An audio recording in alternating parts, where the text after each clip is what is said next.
What's going on, YouTube? And here trying to get my views up, trying to get my likes up, trying to stay consistent with you. So I'm still out here. We would talk about BMW or my workflow, but we not. And I shouldn't have been talking about it from the beginning, just for the simple fact I'm on vacation. Okay? I have been on vacation since December 17th, and I don't go back to January 14th. So we ain't talking about it. We ain't even thinking about it. But I will tell y'all, I did watch a documentary today and it blew my mind. It was about Bass Reeves. And if y'all don't know who Bass Reeves is, he is one of the biggest, baddest law enforcement enforcers of like 1800, like 1855, 1845. And not only is he a badass, but like he's really getting paid. Like they really like to pretend like black people were just slaves and living in shacks with no light and water and cooking people food. But that is so far from the truth, and I hate the way they have just done their best to keep us out of history. But anyway, so I watched the documentary and I'm so glad I did because it was freaking amazing. So not only was he a badass, like he brought in like some of the biggest criminals out there, like, and he would bring them in 4 or 5 at a time. Like usually a bounty would go out and you go out and get your little one man, your little two hitter. You send Bass Reeves out. Listen, he come in. He need about 4 of them warrants. First of all, he couldn't even read or write. I don't think he could even read or write. He was originally a slave, and his slave master would not let him read or write, but would let him, did allow him to become like a master marksman when it comes to shooting. And because he started off as a slave, y'all. He was a slave first, but he was a bodyman slave, so he went everywhere his master went. Like he was like that dude and that right hand man. So he really knew how to move in and out of company and class. You know what I'm saying? And then he was a black man, so you ain't really fear him, even though you shoulda. And if you did fear him, it was the wrong kind of fear. It was, oh, he's a nigger fear, like not he's smart as shit fear, like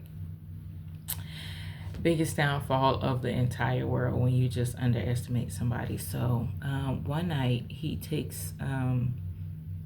enlists himself and his slave to go to the Civil War. And one night they playing cards and they get, I guess, just a little too drunk and a little too familiar with one another. And he just felt like he could come out at Bass Reeves all kind of way, and like Bass Reeves was really going to take it, and he didn't. So he hit the shit out of him, knocked him out. While he was knocked out, he fled.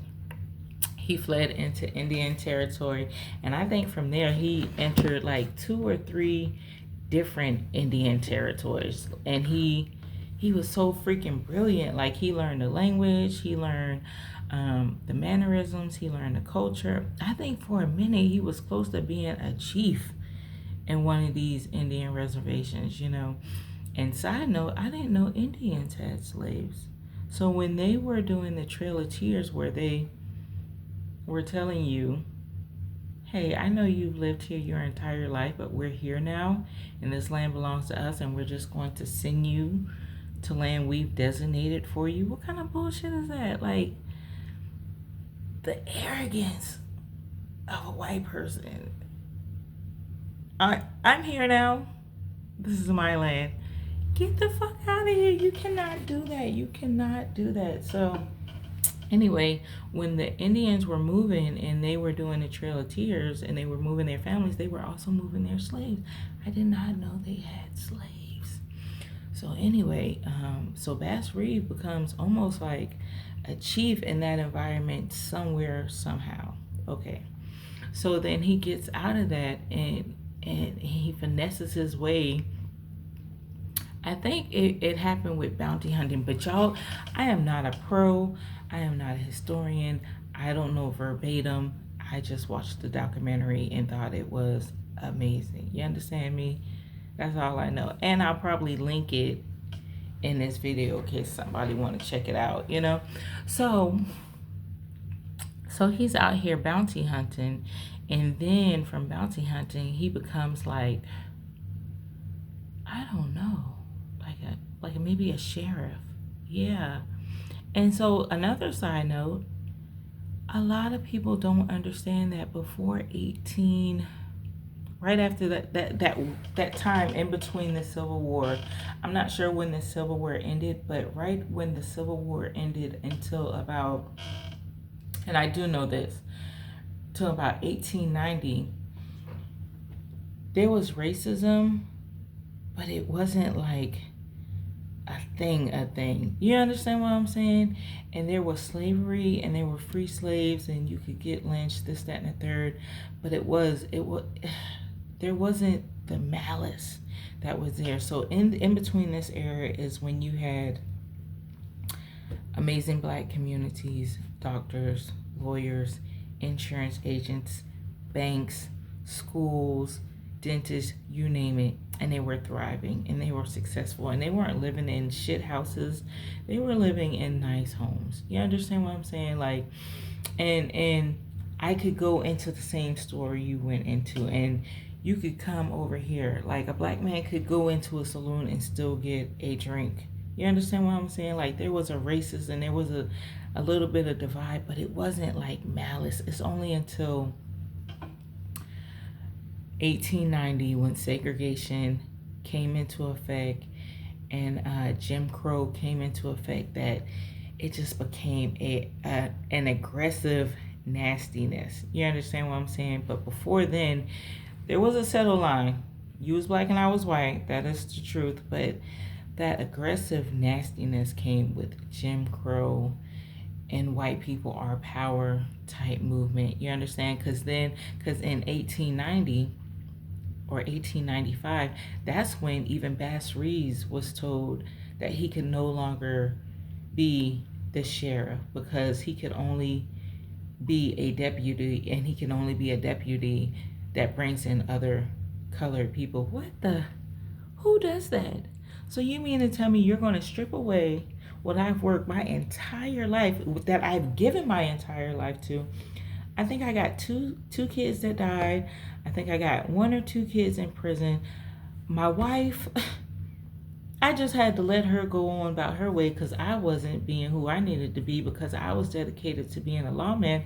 And all of a sudden, I can't be a lawman no more. I can be an escort, because that's really what you're telling me I am. An escort to bring other black people in, and this guy can just have my position because you said so? Again, the audacity of the white man. Yo, listen, I don't really believe in politics because I always feel like there's a greater substance at play. But I think on a state level, you should be involved. I feel like on a state level, you should be involved, because just like that, bam, the worst law can change the course of history, and not enough people are thinking that way. And it's crazy. It is crazy. And then the people it affects the most, all y'all can do now is pretty much complain, because we put the bill out there. Listen, whoever said put it in writing because they'll never find it, good or bad, it was brilliant, because it's hard for a person to open up a book. Listen, that is always one of my goals every year. Like, pick up a book, even if it's hard to read, because some books are difficult. Some books are really, really difficult. Just read it. And I think my biggest issue with it is I can read it, I can start it, but sometimes it is crazy to finish a book. Like, I will be even hype over a book, but after about a week, it's like, man, let me just put this book down, you know? But we can't be that. Like, we cannot sleep in this world we are in, because it is just too much going on. And sadly, a lot of us are already behind anyway. Technology is going to take over completely in the next like 10 years, even if it takes that long. It probably won't even take that long, guys. And so many people are going to be out of work, losing homes. That just sounds like slavery to me. That sounds like calculated slavery, because if you are not in robotics, artificial intelligence, engineering, machinery, lawyers, judges, and then you don't even know about that. Like teachers, I feel like teachers are gone. I feel like therapists are almost gone.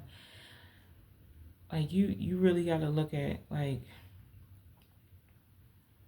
I can't stay at BMW. It's so crazy. See how we always lead back to me leaving BMW. But anyway, so yeah, before 1895, there was a different lifestyle, and people did. Indians, Mexicans, they could all drink and be in the same place, and it was fine.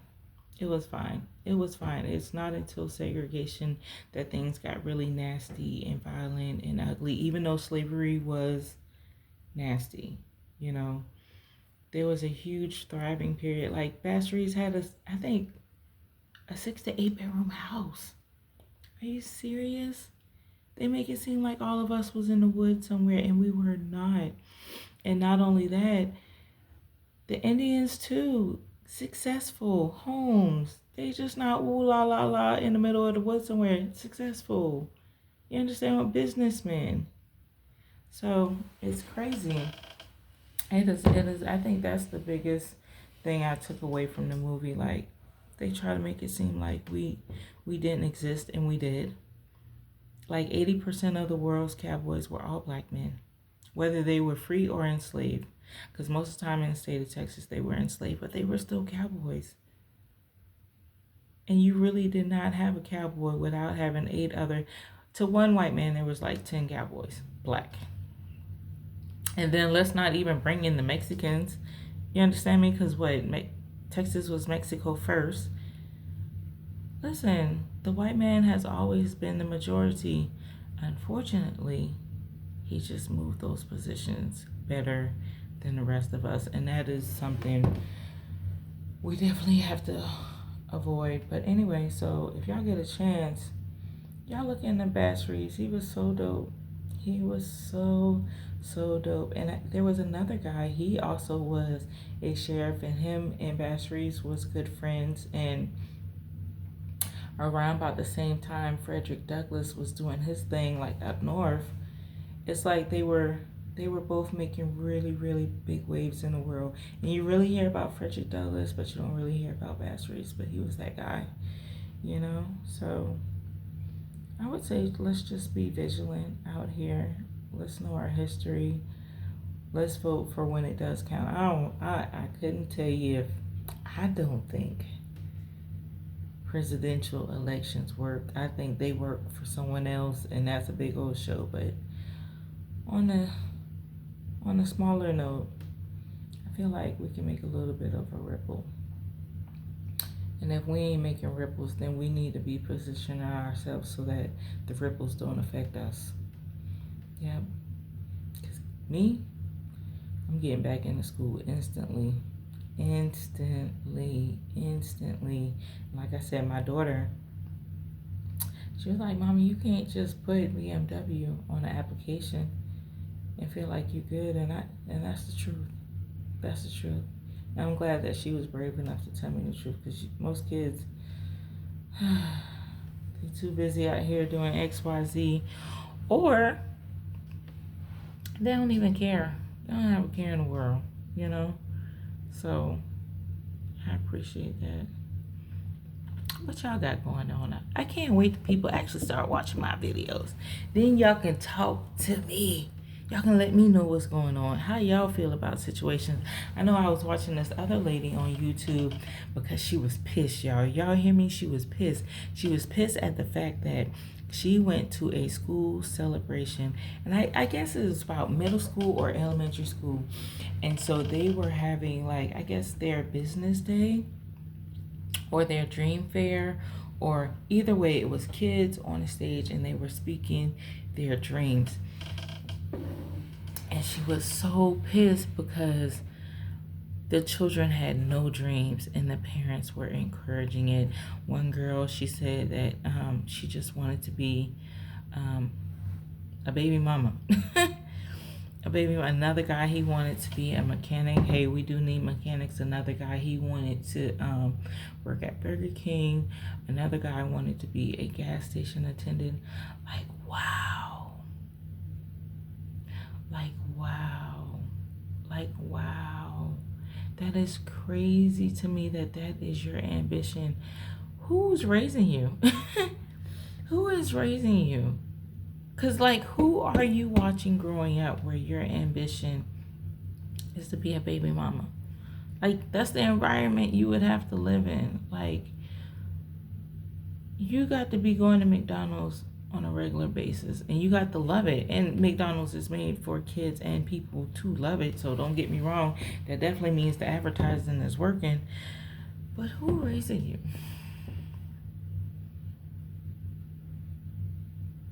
It gotta be a cold day in hell before my kids eat McDonald's. And listen, I'm telling y'all, when I'm telling y'all I am full figured, okay? And I'm trying to get my life right with God.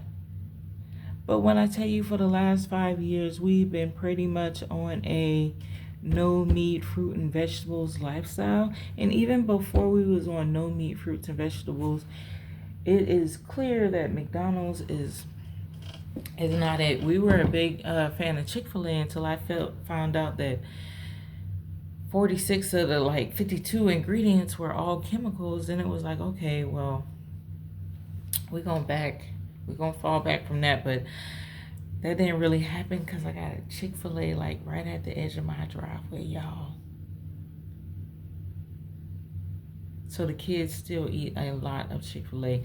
I myself, and listen, my kids is like 13, 16. My 19-year-old, she just went to Greece. She was in Spain. She just went to Greece today.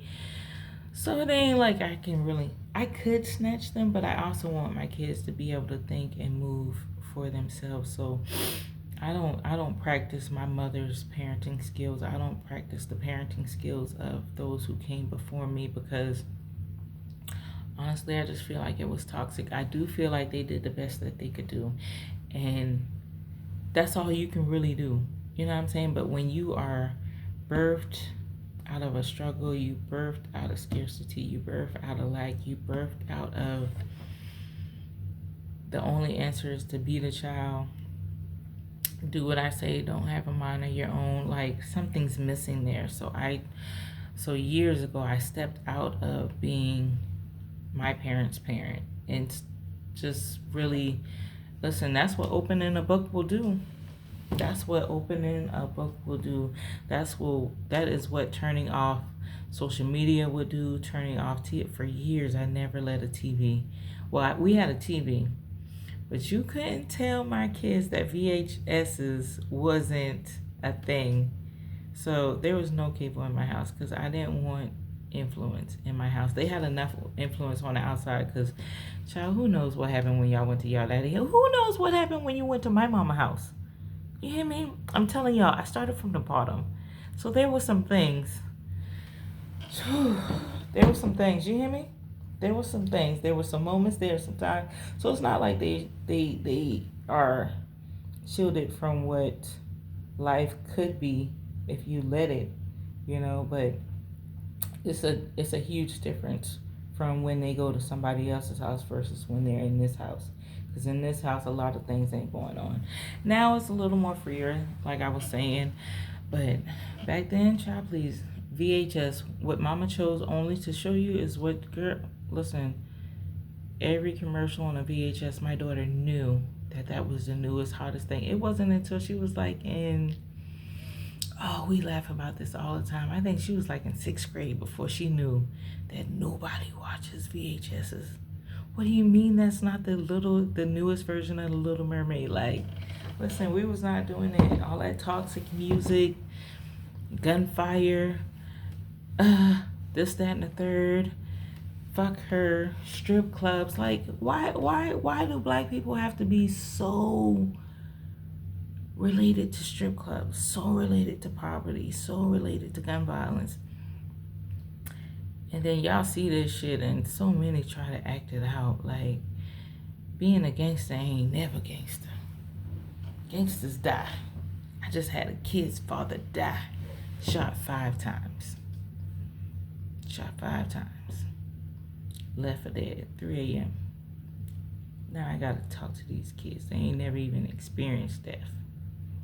Ain't nothing gangster about gangsters. Not the way y'all gangstering these days.